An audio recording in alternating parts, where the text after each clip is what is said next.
Isak has informed Newcastle of his desire to explore a move this summer. Club aware of the player's plans and will now decide how to move. Newcastle have already restarted exploring a move for a top striker in the market, I assume, to replace him. This is Fabrizio Romano and Craig Hope from Daily Mail, literally 2 minutes ago, as we're speaking about this. Right. Says nothing about Liverpool in the tweet. Oh, yeah. But.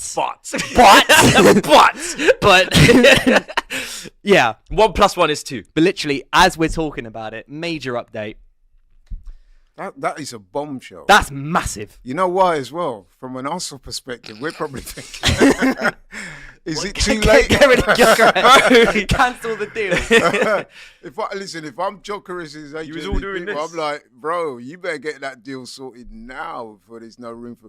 Mate, maybe well, the paperwork apparently went in about 5 seconds ago for Gyökeres, and this has come out in the last couple of minutes. I mean, I was about to say that he's clearly unsettled. I mean, and what we're hearing now is taking that to a new level, because he's actually, it would appear, asked for, the transfer request. Yeah, I mean, I don't know if it sounds like an actual transfer request, but it's like, please let me go in the most respectful manner possible, because obviously he does have respect for that club. But this is what always happens, man. There's Newcastle no player is beyond reproach when it comes to stuff like this. Everyone's got their price. Everyone's got their, that line. But also just their ambition. Yeah. All players have their ambition to play for top clubs, and if you prove yourself to be good enough to play for top clubs, you're going to want to move to the top clubs. What I would imagine is going to happen now, there's going to be a mad scramble. I mean, it's not just going to be Liverpool or Arsenal. Well, Arsenal. Well, can anyone else afford him? Saudi. Well, that's apart from Saudi, yeah.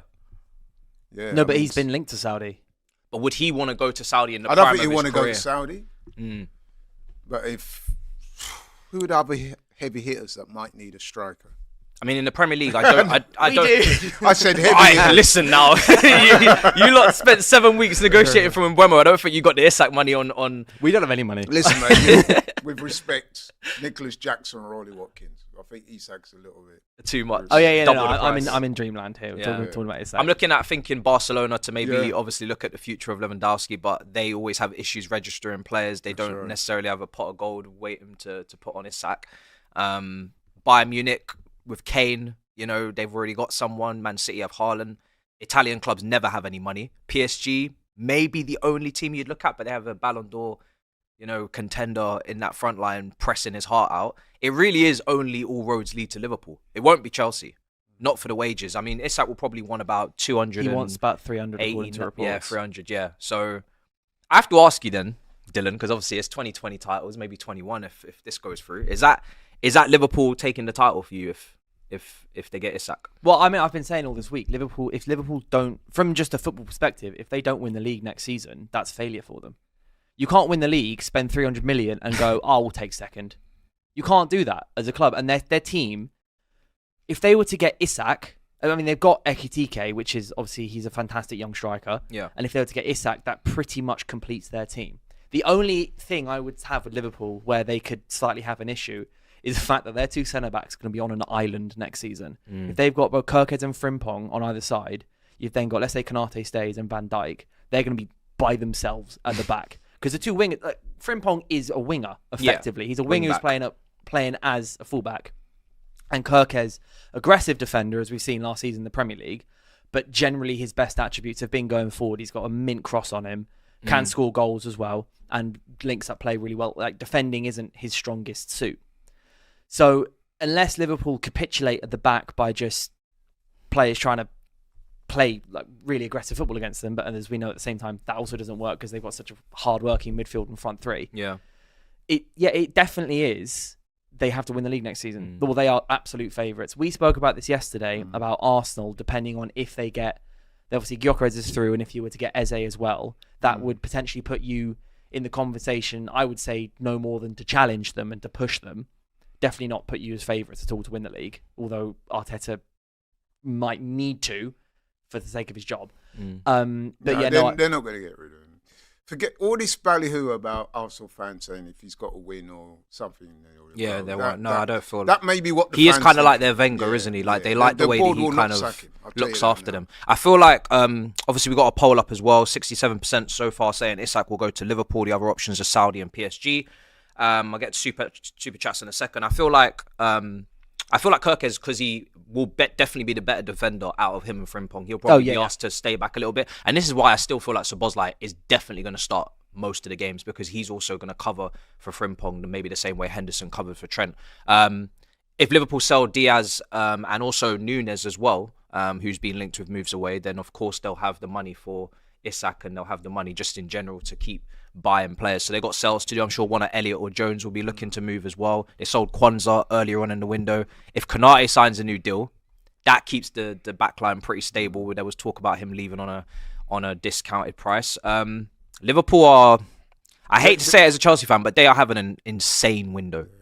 Ridiculous. And let's face it, they're in pole position for Isak, aren't they? So Fabrizio's come out again. Obviously, Fabrizio likes to put about 10 tweets out every time something happens. But he says, understand Alexander Isak remains a target for Liverpool even after signing Ekitike, but depends on Newcastle. If Newcastle open the doors to an exit and Liverpool sell Diaz, they can bid after direct contacts made 10 days ago. Isak not in concrete talks with Al Hilal. Yeah, that's just what Fabrizio's just come out whether with. he'll go there. If anything, it'll be I think he wants to win a Prem. Yeah. And I feel like Newcastle, he has kind of hit his ceiling, because Newcastle, as we can see in this window, maybe geographically, they just can't get the players that they would like to be able to get. Missing out on João Pedro, missing out on Ekitike, all these other guys. So they've got Elanga, which is a good sign-in for their system, but I feel like also caps them at like, they're not going for a title anytime soon. They're not going for Champions League winners. They're doubling down on transitions, Newcastle are. Yeah. Like, Elanga is almost the epitome of a transition winger. Good goal scoring, but he's quick and he works hard and he's good with the ball at his feet. They just seem to be doubling down on being a team that hits on the break, which isn't the kind of football you want to play if you want to break in from kind of the 7th, 8th category to the top 6 category in the Prem. Consistently as well. Because obviously last time they were in the Champions League, then they fell out of it, and now they're back in. Because you can't play transition football twice a week against elite teams in the Champions League and in the Premier League. It just doesn't work. Do you think they'll make top 5 next season for Champions League, or do you think they'll miss out? Not now. Just they're like a yo-yo. They've missed out. Newcastle have missed out on almost every single one of their top targets, and now might be losing Isak. And you have to remember as well, Isak was such an integral part of everything they did last season.